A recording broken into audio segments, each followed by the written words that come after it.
नमस्कार दोस्तों। Question number 1 teaching aptitude का। निम्नलिखित सूची में क्या अधिगमकर्ता केंद्रित उपागम है? Which of the following belongs to learner centred approach? देखिए, टीचिंग में दो अप्रोचेस होती हैं। एक होती है टीचर सेंटर्ड अप्रोच, यानी शिक्षक केंद्रित दृष्टिकोण, और एक होता है लर्नर सेंटर्ड अप्रोच, यानी अधिगमकर्ता केंद्रित दृष्टिकोण। इसको पेडागोजिकल और इसको एंड्रागोजिकल अप्रोचेस कहते हैं, ये नाम है इसके। और टीचर सेंटर्ड में टीचर ही डिसाइड करता है क्या पढ़ाना है, कैसे पढ़ाना है, कब पढ़ाना है, और लर्नर सेंटर्ड में स्टूडेंट डिसाइड करता है और स्टूडेंट को क्वेश्चन पूछने की इजाजत होती है और डेमोक्रेटिक वातावरण होता है। यहाँ पर ऑटोक्रेटिक या एक तंत्रीय शासन की तरह चलता है क्लासरूम में। टीचर जो पढ़ाना है वो टीचर डिसाइड करेगा, कैसे पढ़ाना है, कब पढ़ाना है, क्या करना है, और छात्र को क्वेश्चन पूछने की इजाजत नहीं होती। ज्यादातर लर्नर सेंटर्ड अप्रोचेस जो हैं उसमें टीचर जो है वो एक फैसिलिटेटर होता है और स्टूडेंट खुद ही सीखता है, और टीचर सिर्फ एक गाइड के रूप में होता है। और कई बार तो टीचर की जरूरत बहुत कम पड़ती है, छात्र खुद ही सीख लेता है और इवैल्यूएशन, मूल्यांकन भी स्वयं ही करता है। तो सेल्फ इवैल्यूएशन अप्रोच है। आपके जितने भी, जैसे अभी आप जो पढ़ रहे हो, ये सेल्फ इवैल्यूएशन में ही आती है। ऑनलाइन जितने भी कोर्सेज होते हैं, यूट्यूब पे आप देखते रहते हो, किताब पढ़ते हो, ये सब लर्नर सेंटर्ड है। तो वो पूछ रहे हैं इनमें से कौन कौन सी लर्नर सेंटर्ड है। तो चलिए देखते हैं लर्नर सेंटर्ड कौन कौन सी है। बच्चों, मेरे हर वीडियो में आप नोट्स जरूर बनाया करो। मैं क्वेश्चन के बहाने आपको बहुत सारी चीजें एक्स्ट्रा सिखाता हूँ। हमेशा नोट्स, कॉपी और पेन रेडी रखा करो मेरी, जब भी आप क्लास देखा करो, और नोट्स उतार लिया करो। तो लर्नर सेंटर्ड में Swayam study web of active and young aspiring and young active minds. देखिए, स्टडी वेब, ये जो स्वयं है, ये MHRD, ministry of human resource development, मानव संसाधन विकास मंत्रालय द्वारा उच्च शिक्षा में बढ़ावा देने के लिए या शिक्षा को बढ़ावा देने के लिए ऑनलाइन कोर्सेज का पोर्टल है स्वयं। इसका फुल फॉर्म भी आ चुका है एक बार एग्जाम में। Study web of active learning for young aspiring minds. S for study, W for web, A for active learning, Y for young, A for aspiring, M for minds. तो जितने भी बच्चे हैं जो मान लीजिए स्कूल या कॉलेज, या कई बार गांव के बच्चे होते हैं, नहीं जा सकते, पैसा नहीं है या समय नहीं है या उनके संसाधन नहीं है, रिसोर्सेज नहीं है, तो घर बैठे पढ़ सकते हैं। स्वयं एक पोर्टल है। तो ये लर्नर सेंटर्ड है। इसमें आपको क्लासरूम टीचिंग की या टीचर सेंटर्ड की जरूरत नहीं। आप डिसाइड करो कि कभी भी क्लास ले लो आप। जैसे ये वाली वीडियो है, आप कभी भी खोल लेते हो, कभी भी देख लो। कंप्यूटर एडेड इंस्ट्रक्शन, जहां पे इंस्ट्रक्शन आ गया वहां टीचर आ गया, तो teacher centred. MOOCs, massive open online courses, ये स्वयं जो है मूक का ही एक हिस्सा है। मैसिव ओपन ऑनलाइन कोर्सेस, ये जो स्वयं प्रभा, ज्ञानवाणी, ज्ञान दर्शन, ये जितने भी ई पाठशाला, ये जितने भी मानव संसाधन विकास मंत्रालय, MHRD ने, UGC ने चला रखे हैं ऑनलाइन कोर्सेज, ये सब मूक्स कहलाते हैं, है ना। स्वयं भी मूक का एक हिस्सा है। ये भी लर्नर सेंटर्ड या छात्र केंद्रित है। क्विज तो प्रश्नोत्तरी के लिए तो आपको टीचर की जरूरत पड़ती है, और गुंजित सेशन, बस सेशन में भी आपको टीचर की जरूरत पड़ती है। बस सेशन का मतलब होता है, जैसे कई बार ऐसा होता है ना कि टीचर एकदम क्वेश्चन पूछता है और स्टूडेंट एकदम से, हाँ भाई, एकदम से जैसे मैं क्वेश्चन पूछूं एकदम हाथ खड़े करना, जो सबसे पहले हाथ आ गया वो आंसर देगा या बजर दबा देगा। वो बस सेशन इस तरह से चलते हैं। बस मतलब होता है एकदम शोर मचाना या बजर की बात करना। तो पहला सही है और तीसरा सही है। तो देखते हैं आंसर हमारा। फर्स्ट और थर्ड आपका आंसर है। चलिए आगे बढ़ते हैं। आंसर तो आपके पास, सबके पास टेस्ट पेपर में होंगे ही। Basic requirement for organising teaching at reflective level. अब देखिए, रिफ्लेक्टिव लेवल में टीचिंग की जरूरत में बेसिक रिक्वायरमेंट क्या है, और इसमें आपको 4 बिंदु दे रखे हैं, 4 में से कोई एक चुनना है आपको। अब मैं आपको ये बता दूं कि रिफ्लेक्टिव लेवल जो टीचिंग होती है, रिफ्लेक्टिव लेवल टीचिंग या विमर्शी चिंतन स्तर जो टीचिंग होती है, उसमें बच्चे को खुद सृजन करना, क्रिएट करना, क्वेश्चंस को सॉल्व करना, एनालाइज करना, प्रोजेक्ट में अपने हिसाब से काम कर लेना और खुद ही स्वयं सीख लेना, वो होता है रिफ्लेक्टिव लेवल। ये भी एक तरह से लर्नर सेंटर्ड का ही भाग है।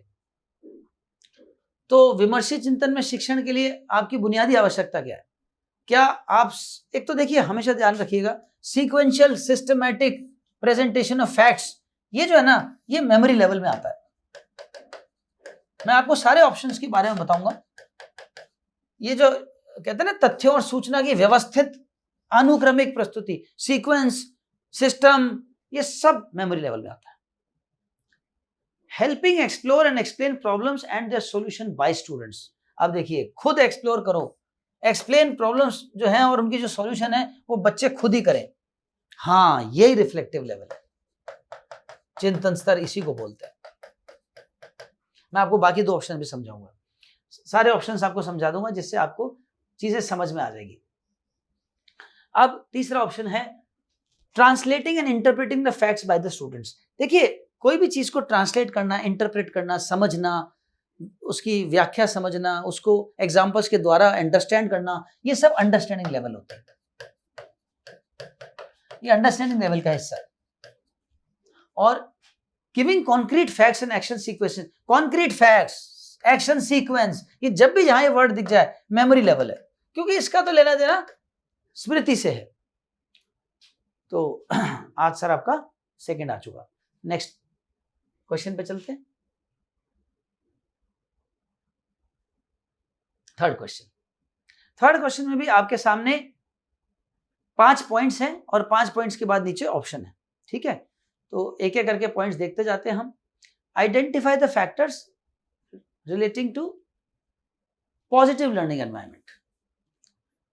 अब देखिए, वो ये कहना चाहता है कि कक्षा में शिक्षण को प्रभावित करने के लिए जो फैक्टर, जो कारक हैं, और देखिए शिक्षा में भी कौन सी चीज प्रभावित करेगी, शिक्षा में भी वो चीज प्रभावित करे जो सकारात्मक अधिगम परिवेश, पॉजिटिव लर्निंग एनवायरनमेंट। परिवेश मतलब होता है पर्यावरण, कक्षा का वातावरण। तो कक्षा के पॉजिटिव वातावरण को डिस्टर्ब करने वाले कारक कौन से हैं, वो कौन से फैक्टर हैं जो टीचिंग के दौरान लर्निंग के एनवायरनमेंट को इफेक्ट करेंगे, पॉजिटिविटी को इफेक्ट करेंगे। Extend to which teachers make clear presentation, जिस सीमा तक शिक्षक स्पष्ट प्रस्तुति देता है। देखिए, क्लियर प्रेजेंटेशन देना, स्पष्ट प्रस्तुति देना, इसका एनवायरनमेंट से कोई लेना देना नहीं है। पॉजिटिव लर्निंग एनवायरनमेंट का लेना देना होता है जब टीचर तारीफ करता है बच्चे की, बच्चे का जोश में बच्चे का जोश बढ़ा देता है, उत्साह बढ़ा देता है, मोटिवेट करता है, वो पॉजिटिव लर्निंग एनवायरनमेंट की बात कर रहा है। यहाँ नॉलेज की बात नहीं कर रहा, कॉग्निटिव की बात नहीं कर रहा, इसलिए पहला तो गलत है। Scope for sharing and open discussions with in the classroom and the institution. हाँ, जब आप एक वैसा वातावरण बनाते हो जिसमें ओपन डिस्कशन बच्चा कर सके और पूरे इंस्टीट्यूट में बच्चे को ओपन डिस्कशन या शेयरिंग की आदत हो, मतलब बच्चा खुल गया दिमाग से, यानी उसको पॉजिटिव वातावरण मिल रहा है, तो सेकंड तो सही है। अब फर्स्ट रॉन्ग है और सेकंड गलत है। देखिए, वापस स्मार्ट वर्क पे आ जाइए, ऑप्शंस पे। फर्स्ट रॉन्ग है तो ये तो हो नहीं सकता। सेकंड सही है, इसमें सेकंड नहीं है। सेकंड सिर्फ इन 2 में है ना, इन 2 में से मेरा एक आंसर है। अब वापस आता हूं मैं, थर्ड और फोर्थ में से जो भी राइट होगा उसके हिसाब से मेरा आंसर आ जाएगा। अब थर्ड देखिएगा, teachers mastery of the content and reflected in answering students questions. मतलब जिस तरह से टीचर स्टूडेंट के क्वेश्चन का आंसर दे रहा है, उसकी मास्टरी कितनी है कंटेंट पे। क्वेश्चन टीचर ने, स्टूडेंट ने क्वेश्चन पूछा, टीचर ने तुरंत जवाब दे दिया, अरे वाह क्या नॉलेज है टीचर की। अरे भाई, इसका कक्षा के पॉजिटिव वातावरण से क्या मतलब, स्टूडेंट इससे कैसे जोश में आएगा। नहीं, तीसरा तो गलत है, थर्ड तो गलत है। और fourth, frequent use of positive reinforcement, यानी समय समय पे सकारात्मक प्रबलन देते रहो, पॉजिटिविटी फैलाते रहो, बच्चे को मोटिवेट करते रहो। फोर्थ सही है, इसका मतलब हमारा आंसर आ चुका। फिफ्थ भी देखते हैं, availability of teacher and his guidance, मतलब टीचर हमेशा अवेलेबल रहे, उसकी गाइडेंस हमेशा अवेलेबल रहे। नहीं, इसका कोई लेना देना पॉजिटिव लर्निंग एनवायरनमेंट में नहीं है। तो हमारा आंसर आ गया बच्चों, ये हमारा आंसर है फोर्थ और सेकेंड। तो आगे बढ़ते हैं, नेक्स्ट क्वेश्चन पे चलते हैं। चौथा क्वेश्चन, आपको 2 सेट दे रखे हैं, एक में मूल्यांकन प्रणाली है, इवैल्यूएशन सिस्टम है, और दूसरे में वर्णनात्मक विश्लेषण है, उसका डिस्क्रिप्टिव फीचर्स हो रहे हैं। और मैं आपके सामने ये एक साथ रख देता हूं, ए बी सी और डी। अब देखिए इसमें ये जो नॉर्म रेफरेंस टेस्ट है ये सी है आपका,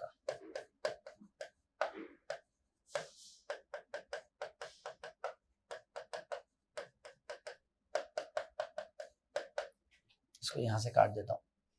अब आपके सामने 4 आ गए। ए है फॉर्मेटिव इवैल्यूएशन, बी है समेटिव इवैल्यूएशन संकलनात्मक मूल्यांकन, सी है नॉर्म रेफरेंस टेस्ट और डी है क्राइटेरियन रेफरेंस टेस्ट निकष संदर्भ। अब मैं आपको चारों का एक बार फटाफट एक ब्रीफ कर देता हूं। देखिए सबसे पहले आता है फॉर्मेटिव इवैल्यूएशन। तो फॉर्मेटिव इवैल्यूएशन में मैं आपको बता दूं,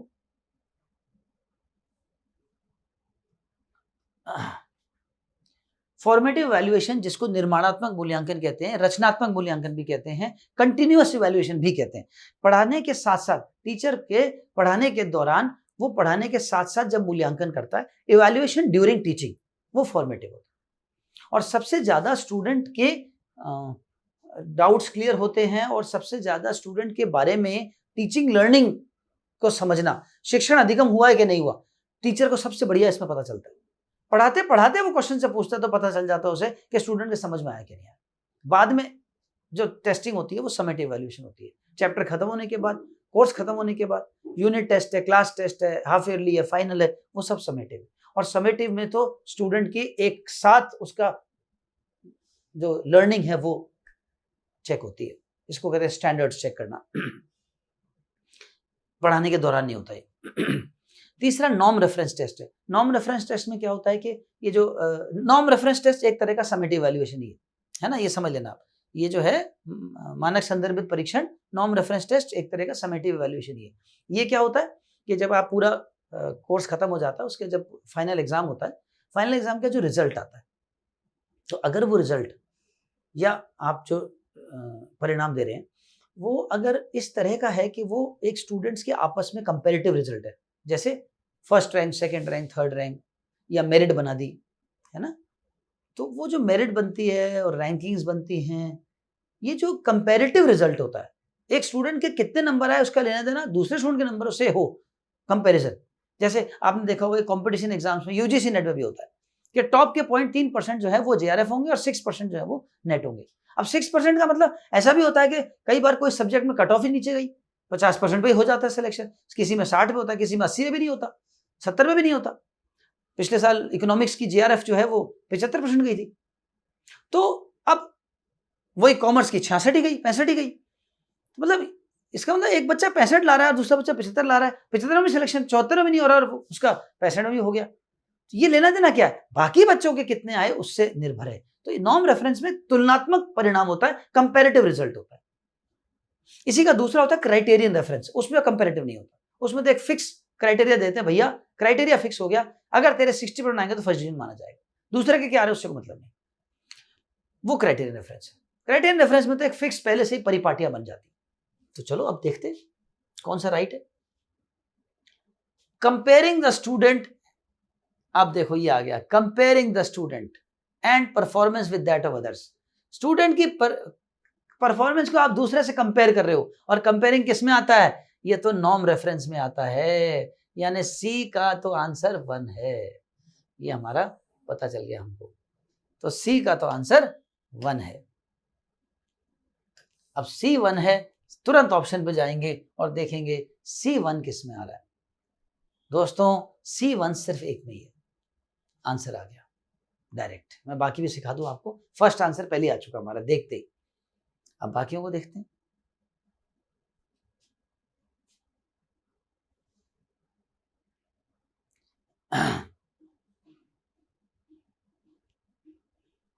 समेटिव इवैल्यूएशन, संकलनात्मक। संकलनात्मक का मतलब होता है कि आप स्टूडेंट के जो लास्ट के स्टैंडर्ड्स हैं उसको देख रहे हो, तो इंडिकेटिंग स्टैंडर्ड्स ऑफ मास्टरी, कि कितनी निपुणता आई उसके मानकों को आपने देखा, ये आ गया समेटिव। अब diagnosing students and problems, student की प्रॉब्लम्स को डायग्नोज करना, ये तो फॉर्मेटिव इवैल्यूएशन का हिस्सा है। और लास्ट में identifying scope of testing for improvement. तो बच्चों ये हमारा आंसर आ चुका। पहला ए का 4 है, बी का 5 है, सी का 1 है और डी का 2 है। तो ये हमारा आंसर हो गया। तो जब भी आप कोई भी चीज को पढ़ाते हैं तो पढ़ाने के दौरान कितनी सुधार की गुंजाइश है, ये पहचान पढ़ाने के दौरान इसमें होती है, कितनी सुधार की गुंजाइश है। तो ए का तो 4 है, आइडेंटिफाइंग स्कोप ऑफ इंप्रूवमेंट, तो और सी का 1 है और इंडिकेटिंग स्टैंडर्ड्स और डायग्नोसिंग स्टूडेंट्स प्रॉब्लम्स, ये आपके समेटिव और नॉर्म रेफरेंस हो गई। तो चलिए आगे बढ़ते हैं। 5वां question, which of the following is the key teaching behaviour to make a teacher effective. एक शिक्षक को प्रभावी होने के लिए प्रमुख शिक्षण व्यवहार क्या है। तो इनमें से 4 में से बताइए कौन सा शिक्षण व्यवहार प्रमुख है जिससे टीचर की शिक्षण प्रभावी हो जाए। पहला, teachers comments made for the purpose of organising upcoming teacher process.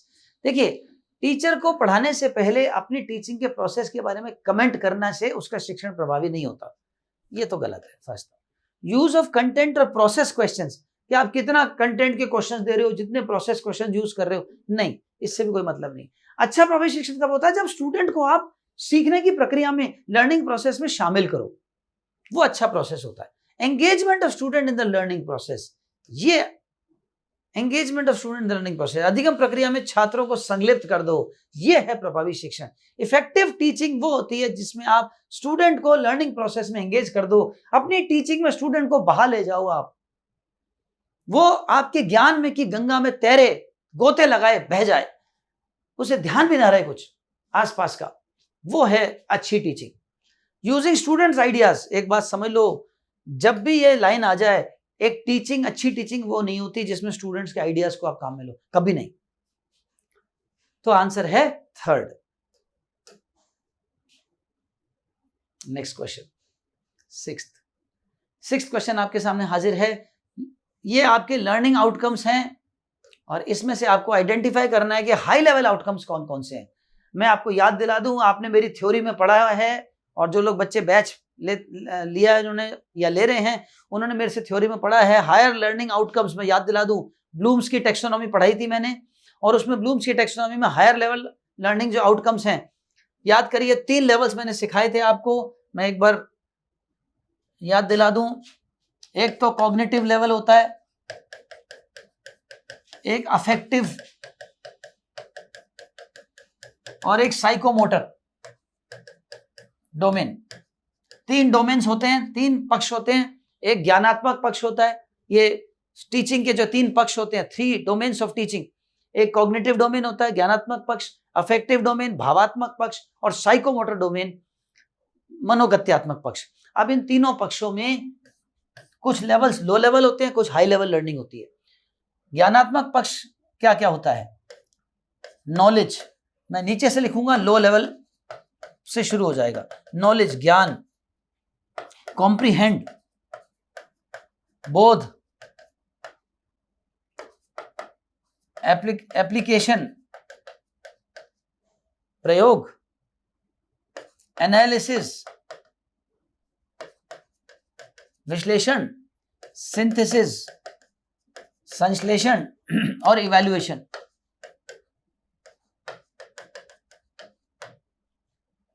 मूल्यांकन। अब देखिए, ये तीनों लो लेवल आउटकम्स हैं, निम्न स्तरीय परिणाम है, और ये तीनों हाई लेवल आउटकम्स हैं, उच्च स्तरीय परिणाम है।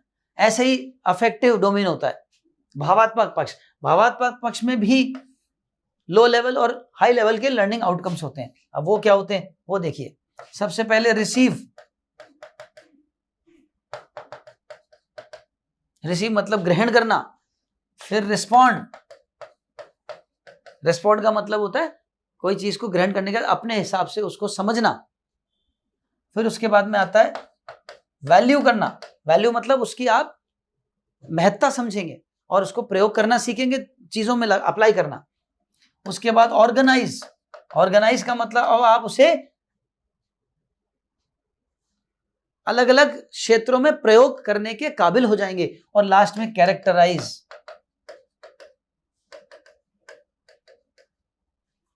यानी आपके व्यक्तित्व का हिस्सा हो जाएगी वो। और ये दोनों लो लेवल हैं, ये तीनों हाई लेवल है। ऐसे ही साइकोमोटर डोमेन होता है। साइकोमोटर में सबसे पहले होता है इमिटेट।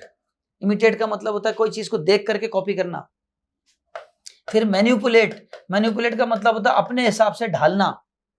फिर आता है प्रिसीशन, प्रिसीशन का मतलब सटीकता। फिर उसके बाद में आता है आर्टिकुलेशन, आर्टिकुलेशन का मतलब होता है आप उसे अपने हिसाब से कलात्मक या रचनात्मक बनाएं। और लास्ट में आता है नेचुरलाइज। नेचुरलाइज का मतलब होता है उसे आप प्राकृतिक वातावरण में, अपने व्यक्तित्व में, अपनी चीजों में, अपने जीवन शैली में उसे ढाल लेते हैं। ये तीनों हाई लेवल हैं, ये दोनों लो लेवल हैं। अब आपको जब भी हाई लेवल पूछे तो इन तीन में से कोई शब्द आ जाए, इन तीन में से आ जाए या इन तीन में से आ जाए, ये हाई लेवल है और ये लो लेवल है। अब क्वेश्चन में देखते हैं। आशा करता हूं आप इसे नोट्स कॉपी में उतार रहे होंगे। वैसे तो ये आपने जिन्होंने मेरे से थ्योरी पढ़ी है, बैच पढ़ा है, वो इसको मेरी नोट्स में मैंने पढ़ाया था, समझाया था, लिखवाया था। अब लर्निंग ऑफ फैक्ट्स, देखिए लर्निंग तो स्मृति स्तर, मेमोरी लेवल होता है, ये हाई लेवल नहीं होता। हमको हाई लेवल पूछ रहा है, उच्च स्तरीय पूछ रहा है। Showing the ability to analyse and synthesise, याद करो अभी मैंने बताया था एनालाइज, सिंथेसाइज, विश्लेषण और संश्लेषण, ये हाई लेवल है। बिल्कुल सही है, बी सही है। ए गलत है, बी सही है। तुरंत स्मार्ट वर्क पे चलो। ए गलत और बी सही। ए गलत है, रिजेक्ट। ए गलत है, रिजेक्ट। तो बी ई एफ और बी सी डी इनमें से एक आंसर है। अब आ जाते हैं वापस, चेक करते हैं। तो हमारे सामने आ गया था ए सही है, बी गलत है, ए गलत है, बी सही है ना। अब सी को देखते हैं, अवेयरनेस, रिस्पॉन्डिंग एंड वैल्यूइंग। अब देखिए रिस्पॉन्ड करना, याद करिए रिस्पॉन्ड करना तो लो लेवल था, ये भी गलत हो गया, सी गलत हो गया। Imitation, manipulation and precision. अब देखिए इमिटेशन और मैनिपुलेशन, इमिटेशन मतलब कॉपी करना और देखना, नहीं ये भी लो लेवल है, हाई लेवल नहीं है ये। और अगला है आर्टिकुलेशन एंड नेचुरलाइजेशन, हाँ ये हाई लेवल है, तो ई सही है। और ऑर्गेनाइजेशन एंड कैरेक्टराइजेशन, एफ भी सही है, ऑर्गेनाइज करना, कैरेक्टर, ये सब हाई लेवल है। तो बी ई एफ ढूंढिए कहां पर है, बी ई एफ, ये आ गया आपका आंसर। तो दोस्तों मैं फिर दोहरा दूं, ये हमने सीखा था, ये कैरेक्टराइज और organise high level, receive, respond, value low level, ये तीनों लो लेवल, ये दोनों हाई लेवल। और ये आपके सामने आ गए हाई लेवल कौन से और लो लेवल कौन से हैं। ऊपर के दोनों ये हाई लेवल, इसके ऊपर के दोनों हाई लेवल, ये तीनों हाई लेवल, बाकी सब लो लेवल। तो चलिए आगे बढ़ते हैं, नेक्स्ट क्वेश्चन की तरफ चलते हैं। 7वां question, in the context of classroom teaching, foundation on which a warm and nurturing relationship which learners with the learners can be built। देखिए एक शिक्षार्थी के साथ, एक विद्यार्थी के साथ, बच्चे के साथ एक मधुर संबंध, एक पोषक संबंध अगर आप बनाना चाहते हैं, वार्म एंड नर्चरिंग रिलेशनशिप बनाना चाहते हैं, तो आप उसको, उसके ऊपर जब तक अपना प्रभाव नहीं छोड़ेंगे, जब तक आप उसको मोटिवेट नहीं करेंगे, जब तक उसको आप एक शिक्षक और छात्र के बीच के रिश्ते को दोस्ती का रिश्ता नहीं बनाएंगे, जिसे कहते हैं ना फ्रेंड फिलोसोफर गाइड, वो प्रभाव जब तक उसमें नहीं आएगा, आपके और उसके बीच एक मधुर संबंध नहीं बनेंगे। यानी टीचर अफेक्ट, शिक्षक का प्रभाव आपको उस पर देना पड़ेगा। प्रोबिंग यानी जांच करना, बहुत ज्यादा कुरेद करके आप बच्चों से जब ज्यादा पूछोगे, हर बात पे सवाल करोगे, तो बच्चा सहज महसूस नहीं करेगा आपके साथ।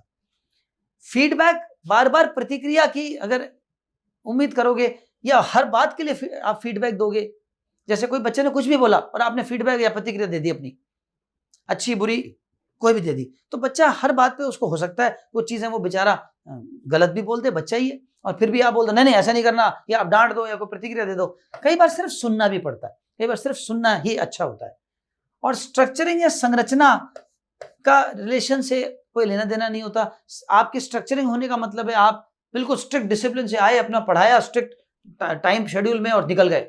बच्चे का ये भी नहीं पूछा उसके समझ आया नहीं आया, या बच्चे को थोड़ा सा एनवायरनमेंट में सहज किया नहीं आपने, वो स्ट्रक्चरिंग डिसिप्लिन में आ जाता है। तो वार्म एंड नर्चरिंग रिलेशनशिप रखने बच्चे से तो शिक्षक का प्रभाव देना जरूरी है। आगे बढ़ते हैं दोस्तों, अगले क्वेश्चन पे चलते हैं। Main purpose of using ICT. देखिए कक्षा में ये भी बहुत बार क्वेश्चन आ चुका, कक्षा में शिक्षण में आईसीटी, आईसीटी मतलब सूचना एवं संचार प्रौद्योगिकी यानी कंप्यूटर या उससे रिलेटेड उपकरण। तो मशीन का यूज, कंप्यूटर का यूज आप शिक्षण में क्यों करते हो? Why do you use ICT in your teaching? क्या जरूरत है? To optimise learning. एक ही कारण है आईसीटी को यूज करने का, टू ऑप्टिमाइज लर्निंग। आप अपनी टीचिंग को ऑप्टिमाइज करना चाहते हो, ज्यादा से ज्यादा सीखे बच्चा, अधिगम की प्रक्रिया अधिकतम हो, वो उद्देश्य होता है। क्योंकि आईसीटी भी एक शिक्षण सहायक सामग्री है। ICT is also a teaching add. और टीचिंग एड्स हम क्यों यूज करते हैं? किसी भी टीचिंग एड की जरूरत क्या है? टू ऑप्टिमाइज लर्निंग, लर्निंग बढ़े, स्टूडेंट को सीखने की प्रक्रिया बढ़े। तो क्या यह होता है कि क्लासरूम का इंस्ट्रक्शन इंटरेस्टिंग हो, रुचिकर हो? नहीं, इंटरेस्टिंग बनाने के लिए सिर्फ आईसीटी की जरूरत नहीं पड़ती। कई बार तो हम टीचर वैसे इंटरेस्टिंग बनाता है स्टोरी सुना के। आईसीटी की जरूरत हम ये करते हैं कि पिक्चर से, वीडियो से, डायग्राम से, पीपीटी से, इससे क्या है बच्चे को ज्यादा अच्छी तरह समझ में आए, उसकी लर्निंग बढ़े। विद्यार्थियों का ध्यान नहीं भटकाना, हमको डाइवर्ट नहीं करना स्टूडेंट का अटेंशन, और स्टूडेंट को एंगेज करने का भी हमारा उद्देश्य नहीं है। एंगेज तो वैसे भी कर लेंगे किसी और चीज से, लेकिन ऑप्टिमाइज लर्निंग आउटकम, अधिगम परिणामों को इष्टतम बनाना, ये सबसे इंपॉर्टेंट चीज है।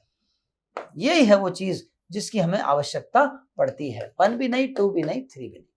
अधिगम परिणामों को इष्टतम, ऑप्टिमाइजिंग लर्निंग आउटकम्स। ऑप्टिमाइज मतलब maximise, to maximise learning outcomes, student को ज्यादा से ज्यादा समझ में आए। नेक्स्ट क्वेश्चन, 9th क्वेश्चन आपके सामने हाजिर है।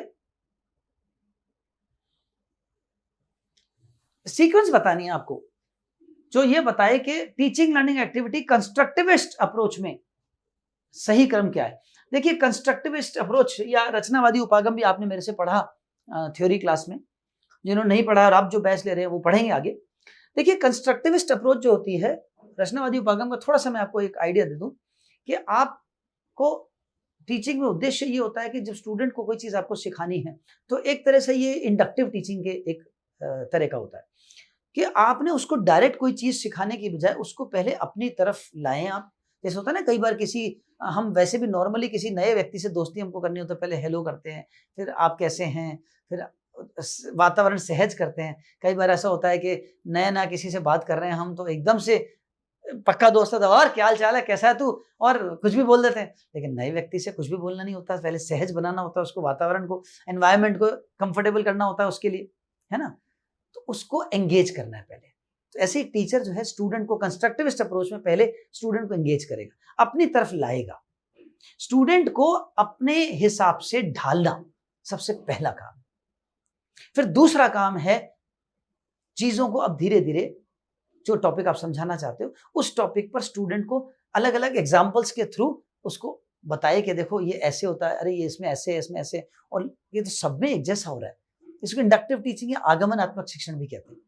तो एक्सप्लोर करो, अन्वेषण करो, और उसके बाद उसे फिर एक्सप्लेन करो, समझाओ धीरे धीरे, और एक्सप्लेन करके फिर उसका फीडबैक और इवैल्यूएशन करो।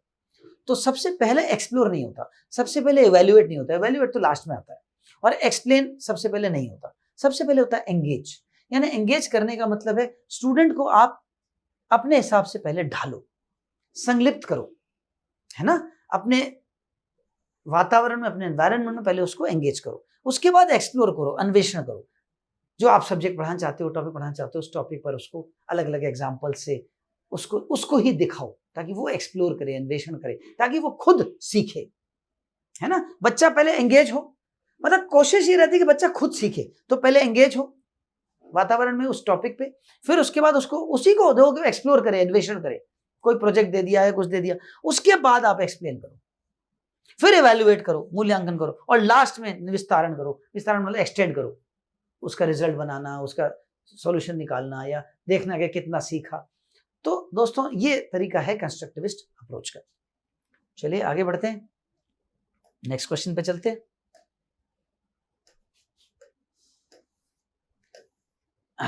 Which of the following will be considered key teaching behavior belonging to the category of effectiveness? ये देखिए वापस वही क्वेश्चन आ गया कि प्रभावी शिक्षण के लिए आपको शिक्षक को क्या व्यवहार करना चाहिए। What should be the teacher's behavior in the class for effective teaching? तो इसमें आपके सामने 4 पॉइंट्स हैं, आपको 5 पॉइंट्स हैं, 5 में से आपको 3 बताने हैं। तो मैं वापस उसी बात पे आता हूँ, एलिमिनेशन मेथड या स्मार्ट वर्क के 5 में से 3 चुनने हमको। तो चलिए देखते हैं, पहले ए को देखेंगे, making ideas clear to learners who may be at different level of understanding. देखिए आप एक बात समझिए कि जो अधिगम करते होते हैं वो अवबोध के विभिन्न स्तरों पे होते हैं, है ना। जब स्टूडेंट क्लास में आता है तो हर बच्चा अपने अलग अलग अंडरस्टैंडिंग लेवल पे होता है। तो इस तरह से आइडियाज करो कि जो बच्चा है उनको अलग अलग अंडरस्टैंडिंग लेवल के बच्चे को आप जो पढ़ाना चाहते हो उसको एक साथ सबको एकदम क्लियरली समझा सको ताकि सब एक लेवल पे आ सके। तो ए तो सही है। दूसरा, showing enthusiasm and animation through variation in eye contact, voice and gestures. हाँ बिल्कुल, आपने अपनी भाव भंगिमाओं से, नेत्रों से, वाणी से, संपर्क से, नॉन वर्बल कम्युनिकेशन से आपको बच्चे को एंथुसियाज्म देना है ना, उत्साह और जोश फैलाना है। तीसरा, यूजिंग स्टूडेंट्स आइडियाज। नो, कभी भी स्टूडेंट के आइडियाज को काम में मत लो, अच्छी टीचिंग वो नहीं होती। तो ए और बी तो सही है और सी गलत है। तो देखिए ऑप्शन में ए और बी सही है और सी गलत है। आंसर आ चुका है आपका दोस्तों, ए और बी सही और सी गलत।